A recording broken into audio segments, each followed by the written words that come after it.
헤어지자. 나 이제 너 없어도 된다고. 그냥 헤어져.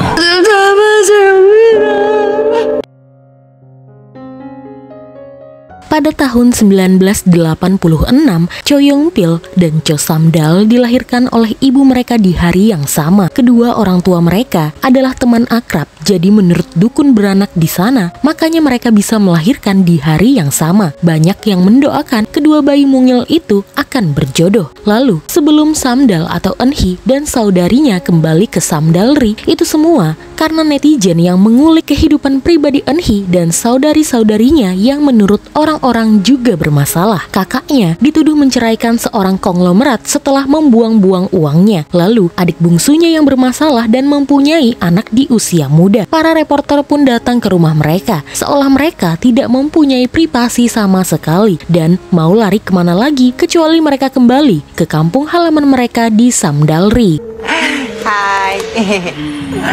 Sementara Cho Yong Pil juga mengetahui hal ini dari kawannya Gyeong Tae jika Samdal menyalahgunakan kekuasaannya dan mengatai anak buahnya kotoran. Terbukti dengan rekaman saat Samdal mengatai Eunju kotoran. Yong Pil tidak mau mempercayai artikel dari berita tersebut karena tidak mungkin Samdal melakukannya. Yong Pil justru mengatai temannya sendiri karena terlalu mudah percaya dengan berita tersebut. Meskipun sebenarnya Yong Pil cukup khawatir dengan keadaan Samdal. Ia bahkan sempat berpikir untuk menyetujui perpindahannya ke Seoul semata-mata karena ingin bertemu dengan mantan kekasihnya itu dan menghiburnya. 하루아침에 갈 마음이 생겼냐? 뭐 간다는 게 아니라 그냥 물어본 거. Di rumah orang tua Samdal, ibu mereka terkejut karena tiba-tiba semua anak-anaknya datang ke rumah tanpa menghubunginya terlebih dahulu. Dan menurut ibunya itu, mereka tidak mungkin datang kemari jika tidak ada masalah. Melihat koper anak-anak mereka yang banyak membuat ibunya trauma karena dulu Haedal, si anak bungsu, datang ke rumah membawa koper besar dan berkata jika ia hamil dan kekasihnya tidak bertanggung jawab. Lalu kakak tertua, Jindal, yang tiba-tiba datang membawa surat perceraian jika ia telah bercerai. Kali ini, kira-kira siapa yang membuat masalah? Jindal dan Haedal sama-sama menunjuk Samdal. Ayah mereka kemudian bertanya kepada anak-anaknya apa yang telah terjadi kepada Samdal. Akhirnya ayahnya tahu jika Samdal dituduh melakukan pembulian. Ayahnya menyuruh melakukan pembantahan. Mereka sudah melakukan hal itu dan merilis pernyataan dari pihak Samdal. Namun netizen lebih suka merujak fotografer sukses itu tanpa tahu kebenarannya. Mereka harus merahasiakan masalah ini dari ibu mereka jika tidak mau ibu mereka akan sakit. 어딜? 충격 먹는다고 충격. Berita Samdal sudah hampir diketahui oleh segala penjuru desa Samdalri. Mereka kasihan kepada ibuko yang mungkin sebentar lagi akan memakai celana ketat jika ada masalah yang terjadi di keluarganya. Dulu ibuko berlarian ke penjuru Samdalri menggunakan celana ketat karena anak bungsunya hamil dan anak pertama bercerai. Sekarang kontroversi Samdal. Apakah ibuko akan melakukan hal yang sama? Ketiga saudari itu memang sering membuat masalah, makanya mereka disebut dengan ketiga saudari angker yang sangat terkenal di Samdalri. Jindal disebut si kuat, Samdal disebut si gila, dan Haedal disebut si lancang. Jindal terkenal sangat kuat, bahkan permainan tinju di desa mereka melarang Jindal untuk bermain saking kuatnya. Samdal, si gila yang tidak mau kalah dan akan selalu menyiksa dan mengganggu korbannya sampai ia puas. Lalu si bungsu, Haedal, yang mulutnya lancang dan tidak bisa diam serta bertindak semaunya. Asalkan mereka tidak kembali ke Samdalri, maka hidup mereka di pedesaan akan baik-baik saja. Tanpa sebenarnya mereka ketahui, ketiga saudari angker itu sudah berada di desa ini. 서울 땅 밟고 있으면 안 망한 거지 뭐. Pagi harinya saat ibuko membersihkan sisa-sisa kekacauan yang dibuat anak-anaknya tadi malam, ibuko melihat Yong Pil belum berangkat bekerja. Sebenarnya ia khawatir jika Samdal bertemu dengan Yong Pil. Tapi karena mereka bertetangga, pasti suatu hari nanti mereka berdua akan bertemu. Saat ini, ibuko masih mengira jika Samdal kembali karena putus dengan pacarnya. Makanya ia tidak terlalu berharap ia bakalan bertemu dengan Yong Pil.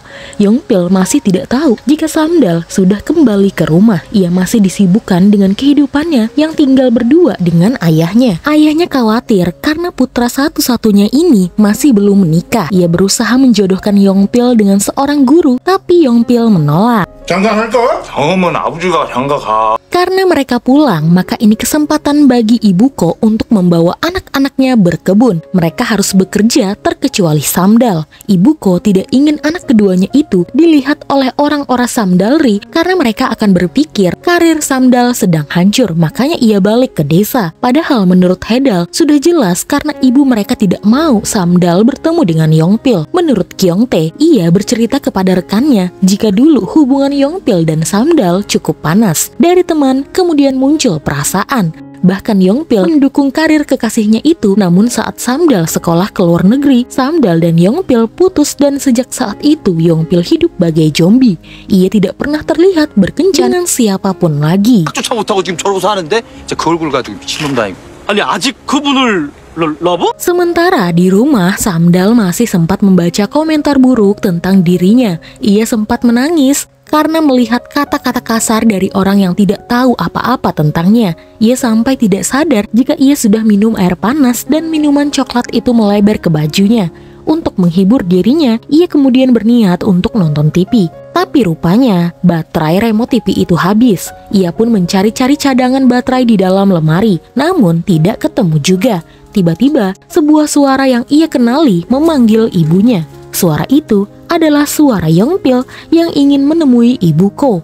Karena sudah biasa mampir dan masuk ke rumah, Yongpil lalu masuk ke dalam. Ia melihat sekelebat orang yang berlari masuk ke dalam kamar. Ia kira itu adalah Ibuko. Ia mencoba memanggil-manggil, namun Ibuko tidak kunjung keluar kamar juga. Sampai akhirnya Yongpil melihat berkas-berkas berhamburan di lantai, dan kemudian ia mengira orang yang bersembunyi di dalam kamar adalah perampok. Yongpil kemudian memanggil Kyongtae dan Eun-woo. Mereka bergegas datang ke rumah Ibuko karena mengira benar-benar ada seorang perampok. Setelah itu, Yongpil berusaha untuk mendobrak pintu dan kemudian membukanya. Ia pun terkejut melihat ada Samdal di sana. Lalu, kenangan buruk saat mereka berdua putus pun terlihat. Hubungan putus nyambung yang membuat mereka berdua akhirnya menyerah dengan hubungan ini. 헤어지자. 나 이제 너 없어도 된다고. 그냥 헤어져. Yongpil lalu bertanya mengapa Samdal ada di sini. Samdal bilang tentu saja ini adalah rumah orang tuanya. Lalu, Samdal dikejutkan dengan suara Kyongtae. Samdal lalu menangis karena ia tidak ingin orang-orang melihat dirinya, apalagi keadaannya sangat memalukan. Samdal lalu terduduk dan menangis. Yongpil kemudian mengambil sebuah kain dan menutupi Samdal. Lalu ia pergi keluar dan membawa teman-temannya itu pergi dari rumah Ibuko. Setelah menjelaskan jika tidak ada apa-apa, Kyongtae dan Eun-woo pergi dari rumah Ibuko. Sementara Yongpil kembali dan menghibur Samdal yang masih duduk diam sendirian. Yongpil berkata tidak apa-apa karena Samdal tidak seburuk itu. Ia berusaha melucu tapi malah membuatnya malu sendiri. 아, 조영필. 야, 정말 최악. 아니, 왜 이게 거기 있어? Sementara pada malam itu Ibuko datang membawa cemilan malam untuk Regu Hanyo yang berjaga karena rupanya ada penyelam dari wilayah lain yang mencuri tempat mereka. Saat berkumpul, mereka senang melihat Ibuko tersenyum padahal anak keduanya sedang bermasalah. Ibuko terkejut karena ia benar-benar tidak mengetahui apa yang terjadi kepada Samdal. 아이고, 진짜 모르셨나 보네. Sementara Samdal, ia memutuskan untuk minum-minum di pinggir laut meski sebenarnya ia benci mencium bau laut. Di sana, ia mencoba membuka kembali ponselnya dan melihat orang-orang yang mengiriminya pesan. Semua pesan itu tidak ada satupun orang yang menanyakan kondisinya. Ia lalu teringat dengan Eun-ju. Apakah Eun-ju memutuskan untuk bunuh diri karena dirinya? Ia mencoba mengirimi Eun-ju pesan meskipun akhirnya tidak pernah dibaca. Lalu Samdal melihat air laut. Hal itu membuat Yongpil yang dari tadi memperhatikan Samdal mengira Samdal akan bunuh diri. Ia berniat untuk menolong Samdal, tapi rupanya Yongpil sendiri yang jatuh ke dalam air. Samdal langsung teringat jika dulu Yongpil juga pernah tenggelam karena ia tidak bisa berenang. Samdal langsung lompat ke dalam air dan menolong Yongpil.